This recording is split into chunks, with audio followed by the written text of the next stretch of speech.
Good evening. South Australia's veteran motorcycle community is mourning the loss of a respected rider following a crash at Mount Gambier. The 55-year-old was competing in an organised race when the unthinkable happened.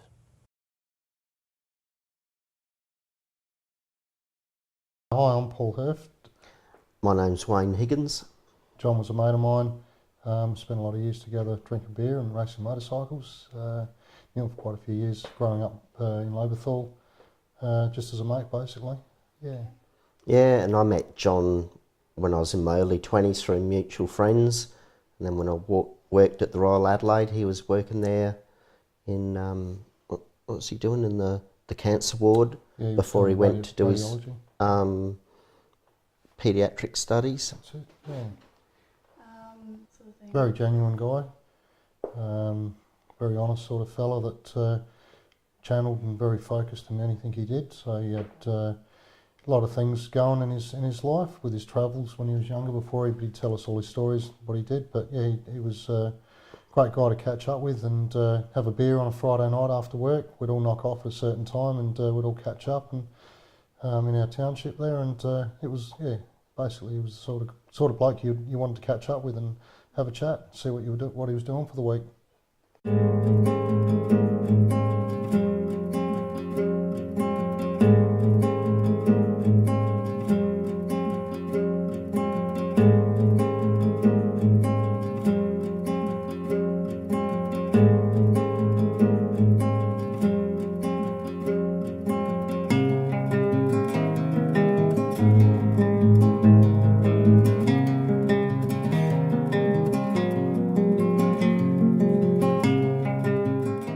My name's Alistair Turnbull. I'm the owner of the Lobethal Beer House here in Lobethal, South Australia.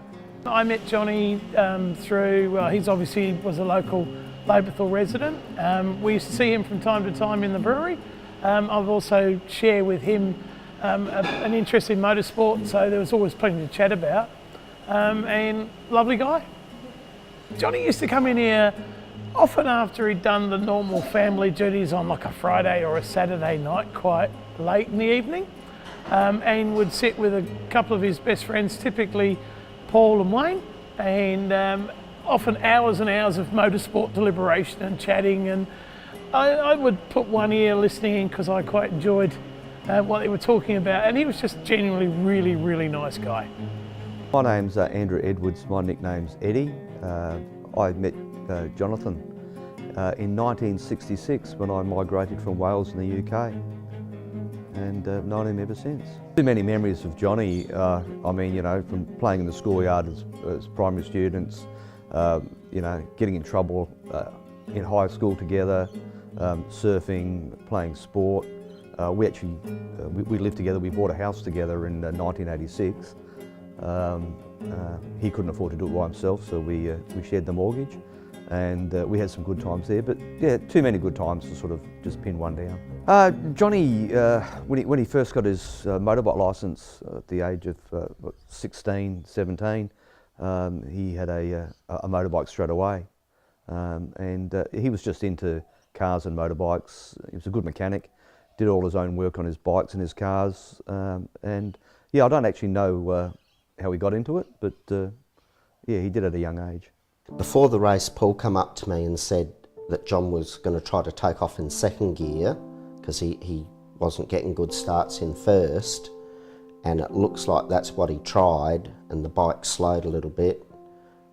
As he went to go down into first, he got clipped and brought down, and other riders, there was a chain reaction of riders.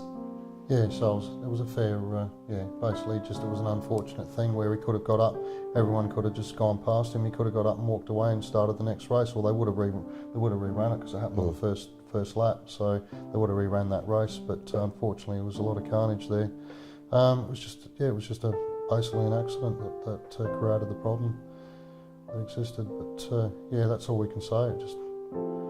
Johnny was an experienced rider, he was on pole. I mean, he was on the front row for the times that he pulled in his qualifying laps. So he was there for a reason, but he was trying something else because the bike was, as Wayne said, was misbehaving on him when he was starting. So he tried something different, but it slowed him up a bit when he took off. And yeah, I guess the end of the day, it was a basic thing that happened, but it created, you know, a lot of upset at the end of it. Yeah, it wasn't really a safety thing. It was a start line accident. They've happened since the beginning of motor racing. Yeah, it's one of cars those and bikes. They have their start line accidents. You know, somebody gets slow and they get clipped from behind. It's the riders coming through that can't see what's going on up the front. Track is as safe as a motorcycle track can be. There's nothing to hit. There's heaps of runoff, heaps of grip. Yeah, and we've always said that really getting out on the track can be, I like to think it's safer than actually riding on the road because you've got less obstacles. Every vehicle's going around the same direction, all the motorcycles are going around the same direction. You've got pit marshals, or you've got track marshals. You've got everyone there to help you make sure your bike's maintained correctly, to help you out with different things. Look, it's definitely more, I guess, as far as safety side of it goes, it's got to be more efficient as far as riding on a track goes, yeah. We were getting phone calls straight away, what's going on, we've heard something's happened. It definitely did hit the community in the Lobethal and the township. A lot of people that knew John quite well and people that knew of him, you know, just through, you know, knowing, bumping into him occasionally, everyone wanted to know, so it was a huge thing, yeah, it was a massive thing. Yeah, the last time I saw Johnny would have been November, and he passed away in January, so it was just a couple of months before. And I'd recently retired from the police force, and Johnny and I had made a pact that we were going to spend more time together because I was no longer working shift work, so you know it was easy access to go out and about. And yeah, I reckon that was about the 27th of November. And he told me then that he was going down to the races at Mount Gambier and asked if I wanted to pop along for the weekend. I had other commitments and I'm sort of glad I wasn't there at the time. That memory would have been too hard to you know, shrug off. But yeah, no, it was a nice afternoon. We had a coffee with him, my partner and I were up there, and you know, Lisa and the girls. And yeah, we're looking forward to catching up in the new year and getting some quality time. Unfortunately, he passed away. Just a tragic accident. I think there were a lot of people very, very sad for his family, a lot of friends, and it showed with, we wanted to do something a little bit less formal and sort of almost an Irish style wake. And we got a very large turnout, probably more than we expected. We asked for people to donate money if they wanted to give that to the family, and that's exactly what happened. Raised a little bit of money for the family at the same time, and it was just a really lovely way to say thank you to him, and I think it's what he would have liked. Club donated how much? Well, it was a large amount of money. Our club's always been quite financial. They don't have a lot of overheads. They actually donated quite a bit of money to Lisa immediately, which was a precedent. They'd never done that before, but their committee got together and said, you know, this is what our club should do. They had a general meeting so that all the members could vote. Of course, it was unanimous. That happened like within a week of the accident. And then at the state titles, which the meeting was, we've always had an LC Cup, you know, it's for the Yamahas that we race. So they're going to rename that the Jonny Memorial, basically. Yeah. And that's when I said, well, we should ride it, so I don't know. That's at the end of the year, it's in the Christmas meet, so yeah, we're considering that at the minute. But we've got to pull our finger out and get bikes running and be ready for it and get some dates in place. So we're still talking about that, but look, it's a memorial race that they're going to be holding every year, every year as one of the memorial races they hold in other events throughout that weekend. So that'll be another one that they will hold in memory of John. I'd won the LC Cup before, and John had won it before, so it's meaningful, yeah.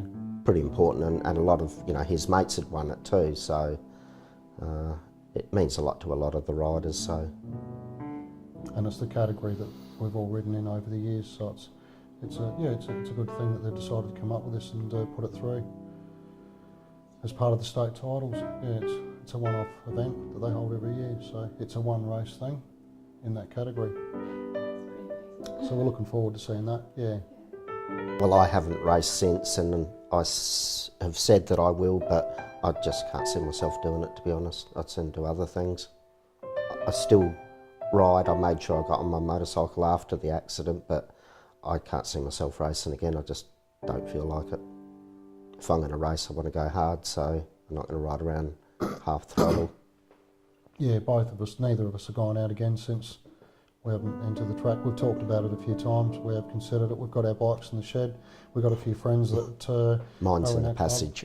Yeah, Wayne's got his in his entrance just to keep his thoughts alive as to whether he wants to. Yeah, look, it's at the end of the day, we love our bikes. We put a lot of time into these things, and to get out for a ride, I'm considering a ride day, but need a bit of time to absorb what's happened and get our heads around it a little bit. Feel comfortable to want to go out and go for a ride, because it has changed the whole perception of going out and riding with your mates and having fun, so to speak, because it has changed that whole reality of things that really erases a lot of things out of your mind when things like this happen as to why you're actually out there doing it.